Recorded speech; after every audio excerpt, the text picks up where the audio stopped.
होली पर निबंध। होली हिंदू धर्म का महत्वपूर्ण त्योहार है। होली एक ऐसा त्योहार है जो पूरे भारत में बहुत सारी ऊर्जा और खुशी के साथ मनाया जाता है।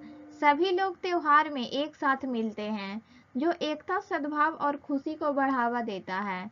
यह समय अपनी सभी चिंताओं को दूर करने और जीवन का पूरा आनंद लेने का है।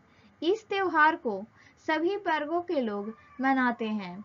वर्तमान में तो अन्य धर्मों को मानने वाले सभी लोग इस त्योहार को बड़ी धूमधाम से मनाने लगे हैं।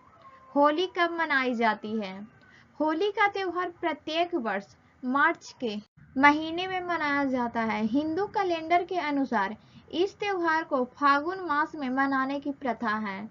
यह त्योहार प्रमुख रूप से 2 दिनों का होता है, जिसमें पहले दिन होली दहन किया जाता है, जिसमें लकड़ियां और गोबर के कंडे डालकर होलिका दहन किया जाता है। होली के दूसरे दिन को धुलंडी कहा जाता है, जिसमें सभी लोग एक दूसरे को रंग लगाते हैं। इस दिन भारत में लोग कोई भी जात पात नहीं देखते। सभी लोग एक दूसरे को गले मिलकर खूब धूमधाम से होली को मनाते हैं। होली का इतिहास। पुरानी कथा के अनुसार हिरण्यकश्यप नाम का एक बहुत बड़ा राक्षस हुआ करता था, जिसने वर्षों की तपस्या करके भगवान ब्रह्मा जी को प्रसन्न किया। जिसके बाद ब्रह्मा जी ने वरदान स्वरूप हिरण्यकश्यप को न दिन में, न रात में, न देवता, न मनुष्य, न ही कोई जानवर और न ही किसी प्रकार के हथियार से मारा जा सकता था। हिरण्यकश्यप भगवान विष्णु को अपना सबसे बड़ा दुश्मन मानता था, इसलिए अब वह अपनी प्रजा से कहता था कि वह उसकी पूजा करें, भगवान विष्णु की पूजा ना करें।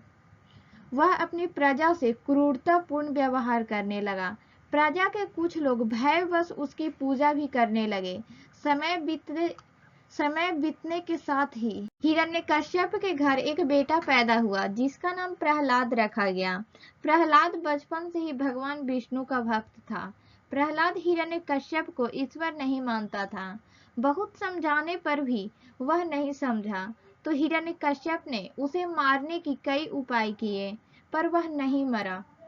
हिरण्यकश्यप की बहन होलिका को वरदान था कि उसे किसी भी प्रकार की आग जला नहीं सकती है, इसलिए उसने अपने भाई का साथ देते हुए प्रहलाद को लेकर जलती हुई आग की चिता में बैठ गई। प्रहलाद यह देखकर घबरा गया और भगवान विष्णु की पूजा करने लगा। भगवान विष्णु की ऐसी कृपा हुई कि प्रहलाद को एक खरोच तक नहीं आई और होलिका जलकर भस्म हो गई। इसी के बाद से होली का त्योहार मनाया जाने लगा। होली मनाने की तैयारियां। होली से ठीक एक दिन पहले होलिका दहन होता है, जिसमें लकड़ी, घास और गाय के गोबर से बने कंडे इकट्ठे करते हैं। संध्या के समय महिलाओं द्वारा होली की पूजा की जाती है। लोटे से जल अर्पण किया जाता है। इसके बाद शुभ मुहूर्त देखकर होलिका दहन कर दिया जाता है। जैसे ही आग की लपटें आगे बढ़ने लगती है, प्रहलाद का प्रतीक वाली लकड़ी को निकाल दिया जाता है। होलिका दहन के अगले दिन रंगों का त्योहार मनाया जाता है। इस दिन बच्चे आपस में एक दूसरे को रंग लगाते हैं और सबकी शुभकामनाएं लेते हैं और सबको बधाई देते हैं।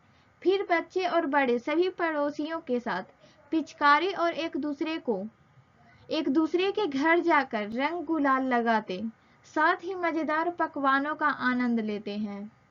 उपसंहार में होली का त्योहार बुराई पर अच्छाई के विजय का प्रतीक माना जाता है।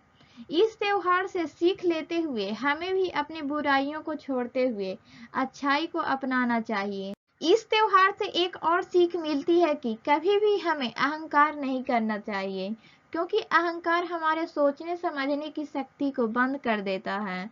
इस त्योहार में लोग आपस के मतभेद में भूल कर गई नई जीवन की शुरुआत के साथ अपने अंदर नई ऊर्जा को भी ले आते हैं।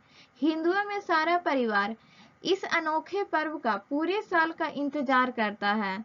हर जगह रंग ही रंग दिखाई देता है। पूरा शहर रंगीन हो जाता है और एक दूसरे को बहुत सारी खुशियां देता है।